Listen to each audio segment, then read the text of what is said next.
en la cruz, lo primero vi la luz y las manchas de mi alma yo lavé. Fue allí por fe, lo vi a Jesús y siempre feliz con él seré. Lucas capítulo 23, versículo 33 y 34. Y cuando llegaron al lugar llamado de la Calavera, le crucificaron allí, y los malhechores, uno a la derecha y otro a la izquierda. Y Jesús decía: Padre, perdónalos porque no saben lo que hacen. Y repartieron entre sí sus vestidos, echando suertes. Vamos a orar. Señor Dios, Padre eterno, te damos gracias por este momento que nos das de una vez más abrir tu palabra, Señor. Dispuesta nuestra mente y corazón para escuchar el mensaje de tu palabra, pidiéndote, Señor, que nos hables conforme tu propósito y la necesidad de cada uno de nosotros, Dios. Gracias por los hermanos que han venido, por cada visitante, y suplicamos, Señor, que tu palabra sea real para cada uno. Ayúdanos, Señor, y edifica tu iglesia. En el nombre de Jesús. Amén y amén. Cuando leemos los relatos de los evangelios, nos damos cuenta, hermanos, que al llegar a los últimos capítulos, cada uno de los evangelios se centra especialmente para mencionar la muerte de Jesús. Cada relato de los evangelios se enfoca en algún aspecto distinto de lo que es la obra del Señor Jesucristo. En el caso de Mateo, Mateo presenta a Jesús como el rey de los judíos. Marco lo presenta como el siervo perfecto dirigido a los romanos. Lucas nos presenta su parte humana como el hombre perfecto que tanto esperaban los griegos. El Evangelio de Juan lo presenta como el Hijo de Dios. Aunque son distintos y se complementan cada uno de ellos, al llegar a los últimos capítulos de cada relato de los Evangelios, allí se menciona todos los eventos relacionados con la muerte del Señor. Cómo fue escarnecido, cómo fue vituperado, los acontecimientos que lo llevaron allí a dar su vida en la cruz por cada uno de nosotros. Pero no solo la Biblia toma tiempo para mencionar aquellos padecimientos, la muerte de él en la cruz, sino que también se enfoca la palabra de Dios para mencionarnos las actitudes de las personas que estaban presentes allí frente a la crucifixión del Señor. Sobre esto, el Evangelio según Lucas no solo nos habla acerca de los padecimientos del Señor, su agonía en medio de la cruz, sino que también tenemos las actitudes frente a la crucifixión. Toda persona, al igual que en aquel tiempo, tiene alguna actitud frente a la obra de Cristo. Recordemos, hermanos, que nosotros adoramos al que murió en la cruz, no la cruz. Diferente a la religión popular que se centra en adorar un madero, una cruz, la tienen como instrumento para santiguarse, persinarse. La Biblia nos enseña que lo que es importante no es la cruz, sino el que murió en la cruz. Muchas personas durante el tiempo del Imperio Romano fueron crucificados. A ninguno se le puede vincular como aquel que derramó la sangre para libertar al mundo del pecado. Luego entonces lo que tiene valor no es la cruz, sino el que murió en la cruz. Y desde luego el que murió en la cruz no era un simple hombre, sino nuestro amado Salvador, el Hijo de Dios, la segunda persona de la deidad manifestado en carne. Él fue el que murió en la cruz. Así que entonces, en el Evangelio según Lucas tenemos algunas actitudes que registra el autor acerca de la actitud que se puede tomar frente a la crucifixión. La primera de ellas en el versículo 35, mire capítulo 23, y el pueblo estaba mirando, y aún los gobernantes se burlaban de él diciendo: a otro salvó, sálvese a sí mismo, si este es el Cristo, el escogido de Dios. La primera actitud que menciona Lucas en su relato, fíjese en la actitud del pueblo. Dice la Biblia que allí estaba el pueblo mirando. Simplemente la actitud de ellos era curiosidad, como a veces pasa con la gente. Puede haber alguien que vaya a una iglesia por simple curiosidad a ver qué es lo que hacen. El día en que el Señor fue crucificado, allí estaba el pueblo. La gente estaba allí. Podríamos decir entonces que esta actitud era la de los espectadores. Como espectadores de aquel momento, habían escuchado a lo mejor mucho acerca del Señor Jesús. Su fama se había difundido porque él sanaba a los enfermos, multiplicó los panes, resucitó a alguien llamado Lázaro. La gente sabía. Ahora está allí crucificado. ¿Y cuál fue la actitud del pueblo? Simplemente una actitud de espectador, mirando nada más. Hay mucha gente que toma esa actitud frente al Cristo de la cruz. Simplemente curiosidad. Su deseo no es la salvación. Su propósito no es buscar acerca de qué dice Dios. Todo lo contrario. Ellos quieren únicamente satisfacer su curiosidad. Esta actitud de la gente del pueblo, era simplemente de expectativa. ¿Qué irá a pasar? La gente estaba allí, el pueblo mirando qué sucedería con aquel que había muerto en la cruz. Como a lo mejor la gente hoy en día escuchan de Jesús, pero no quieren ser salvos. Ellos tienen una curiosidad. Tal vez están cansados de la religión tradicional y ahora dicen, ¿y qué será lo que hablan esos evangélicos que se reúnen todos los domingos, que van cada domingo a escuchar de un mensaje? ¿Qué será lo que hacen? Y entonces van a un lugar únicamente con una simple curiosidad. La actitud del pueblo no se puede decir que era una actitud correcta. La oportunidad estaba allí. Ellos podrían haber tenido una actitud correcta frente a Jesús. El pueblo estaba mirando. Esa puede ser la actitud de algunos de los presentes en este día. Su actitud únicamente es curiosidad. Usted no quiere conocer la salvación, usted no quiere escuchar que necesita arrepentirse de sus pecados, que si muere en ese estado irá al infierno. Usted no quiere escuchar eso. Usted simplemente quiere mirar a ver qué es lo que cantan, qué es lo que dicen, y con esa curiosidad llegó a este lugar en este día. Aquel que viene a una iglesia por simple curiosidad va a volver en la misma condición a su casa. Vino perdido debido a sus pecados, se va perdido. Vino sin esperanza, se va sin esperanza. Vino con una actitud mundana, con una actitud de su corazón endurecido por el pecado, en esa misma condición se va. La vida cristiana implica colocar la fe en el Hijo de Dios.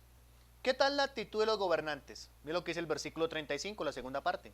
Y aún los gobernantes se burlaban de él, diciendo, a otro salvó, sálvese a sí mismo, si este es el Cristo, el escogido de Dios. Esta actitud venía de la gente importante de la sociedad. Este no era el pueblo del común.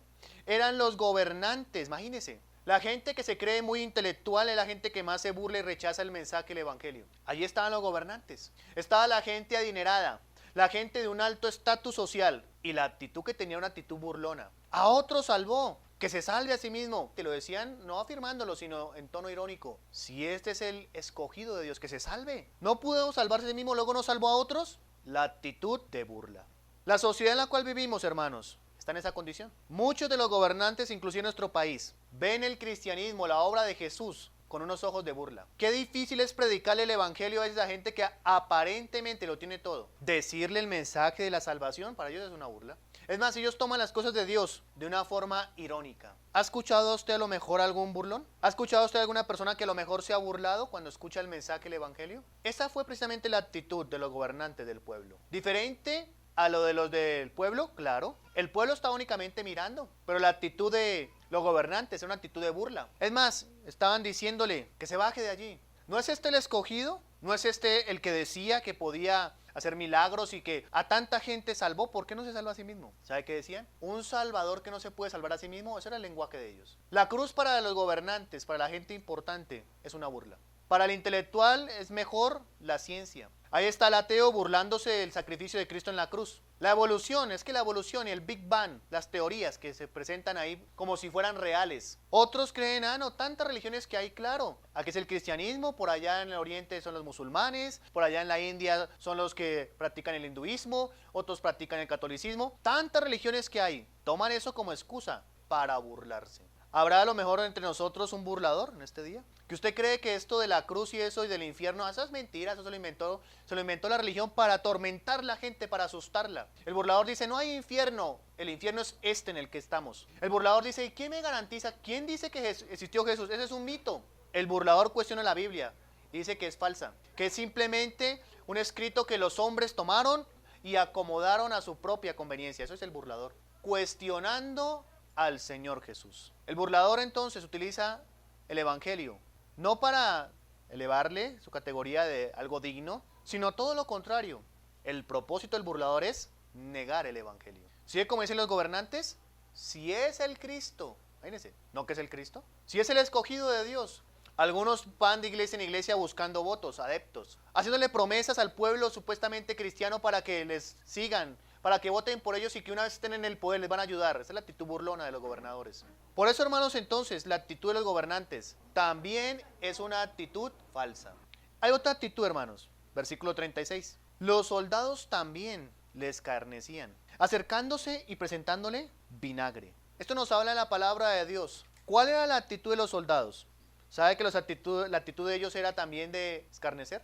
Se acercaban a él para escarnecerle con actos y con palabras. No solo le escarnecían con sus palabras, sino también que le acercaban y le presentaban vinagre. Se lo ponían así, bruscamente en su boca. Esa era una especie como de sedante. Eso era lo que daban aquellos que estaban en la cruz, para mitigar un poco el padecimiento de la cruz. Los soldados entonces, con palabras y actos, le escarnecían. Esto refleja, hermanos, la falta de respeto que existe hacia las cosas de Dios hoy en día. Hay muchos que tienen esa falta de reverencia hacia el Salvador. No hay reverencia, no hay respeto. Las entidades públicas se acercan a la cruz no para reverenciar y engrandecer al Señor, sino para burlarse, escarnecer. El escarnecedor entonces, frente a la cruz, en lugar de arrepentirse, lo que hace es buscar cómo desacreditar. Nada más denigrante que coger ese trapo untado, impregnado de vinagre y ponérselo en el rostro del Salvador. Imagínense eso. Piensen en esa escena, escarneciéndole, diciéndole unas palabras, a lo mejor obscenas, no dice la Biblia cuáles eran, pero si era escarnio era algo terrible. Los soldados romanos, aparte de bárbaros, crueles, eran vulgares. Esos eran los soldados romanos. Conocidos por su crueldad. Si hubo un ejército que fue conocido por la crueldad y la barbarie de sus soldados, fue el romano. Terribles. Y allí están, escarneciendo al Salvador. Cada persona tiene una actitud frente a la cruz de Cristo. Usted sin darse cuenta puede ser un burlador. Usted no cree en el cristianismo. Yo no creo en religiones. Esa es la actitud del burlador. Usted a lo mejor tiene la actitud de los gobernantes. Su posición económica le lleva a decir, no, eso es mentira, eso no existe. O tal vez tiene la actitud usted del pueblo, mirando. Pero de ahí no pasa. Pero dice también la Biblia en el capítulo 23, versículo 39. Y uno de los malhechores que estaban colgados le injuriaba diciendo, si tú eres el Cristo, sálvate a ti mismo y a nosotros. Versículo 40. Respondiendo el otro le reprendió diciendo, ¿ni aún temes tú a Dios estando en la misma condenación?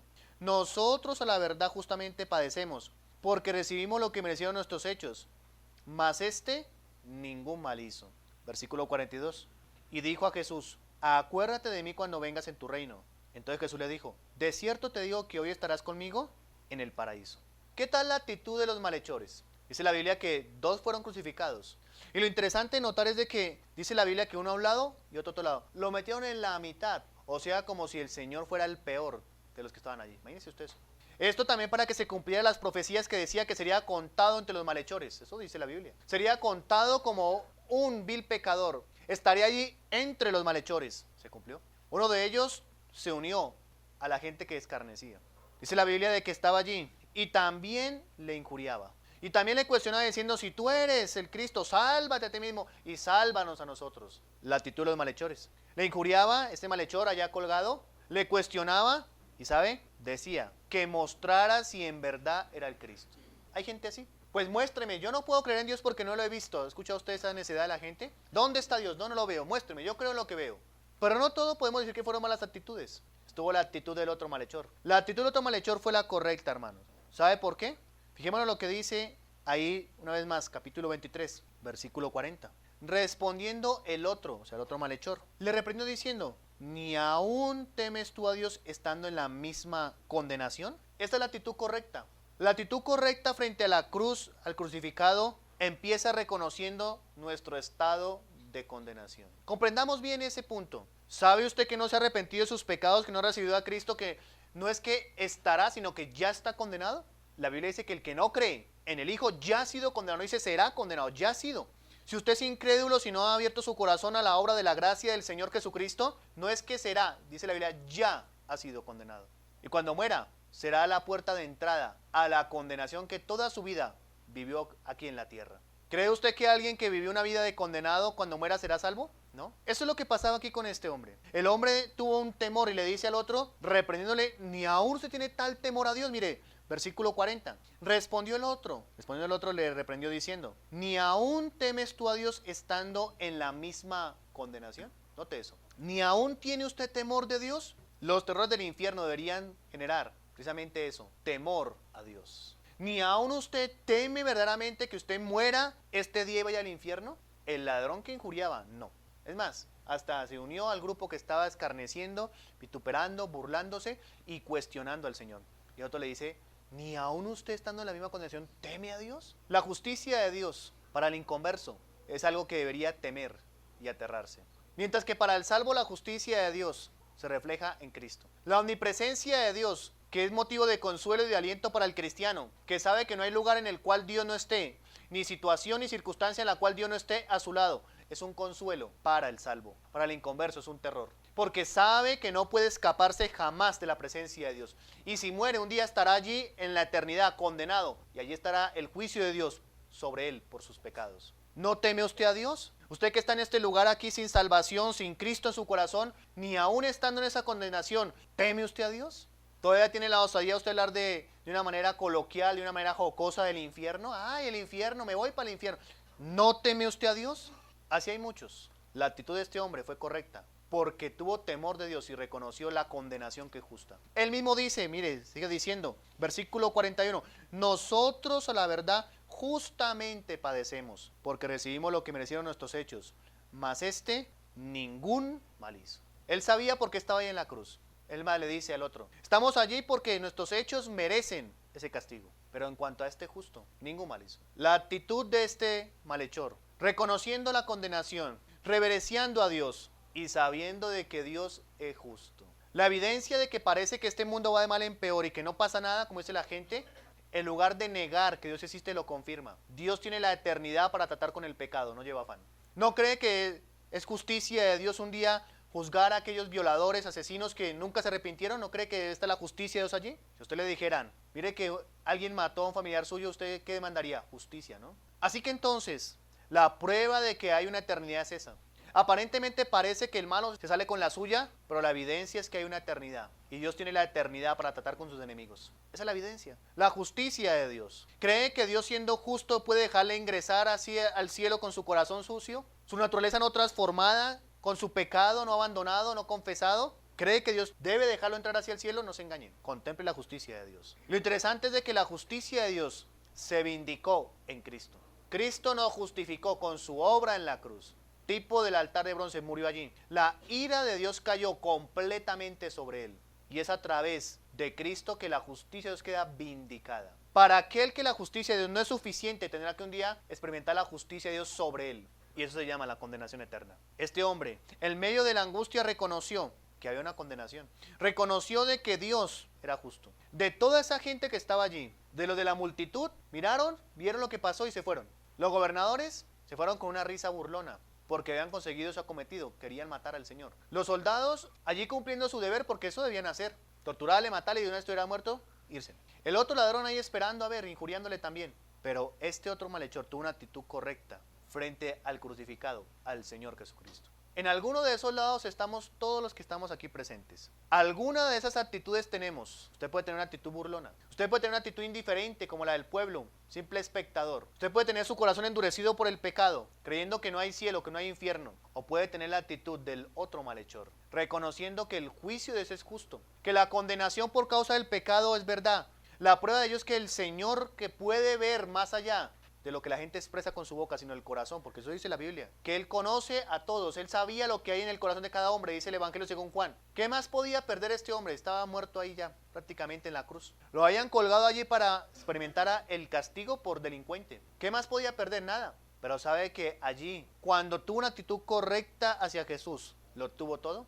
¿Qué más puede perder el pecador? Ya está perdido, no puede perder más. Basta que tenga una actitud correcta frente a Jesús y allí lo puede ganar todo. ¿Qué más puede perder usted si ya está perdido? Pero usted puede en este día salir de este lugar habiéndolo ganado todo, tomando la actitud de este malhechor, diciéndole: Señor, acuérdate de mí cuando vengas en tu reino. Y el Señor le dijo: te digo algo, una afirmación. De cierto te digo, amén, esa es la palabra de ahí. Amén te digo, hoy estarás conmigo en el paraíso. Paraíso, seno de Abraham, tercer cielo, es lo mismo, se refiere a la morada de Dios. El destino final de los salvos, dice hoy, no mañana, no después, hoy estarás conmigo. Esto nos habla de que cada persona que verdaderamente experimenta una conversión es salvo instantáneamente. No después, no mañana, hoy mismo. Hoy mismo usted puede experimentar salvación, redención. Pero ¿sabe? Lo que va a determinar la pauta para llegar a ese nivel, a esa proporción, es su actitud frente a la cruz.